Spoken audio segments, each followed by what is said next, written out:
పావు గంట పెట్టుకున్నాం కదా, 15 మినిట్స్ పెట్టుకున్నాము. ఇంకొక 10 మినిట్స్ అయితే పెట్టుకుందాము.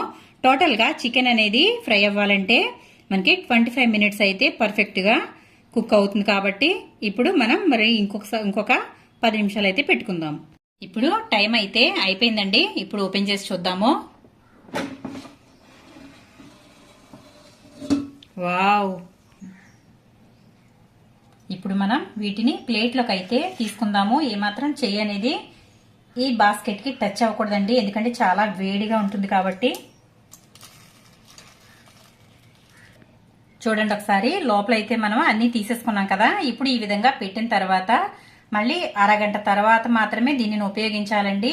ఈలోపు మళ్ళీ దీనిని పెట్టుకోకూడదు. ఇప్పుడు మనం తీసుకున్న పీసులు అయితే చూద్దాము. ఇదిగోండి, మంచి కలర్తో చాలా బాగా అయితే వచ్చాయి.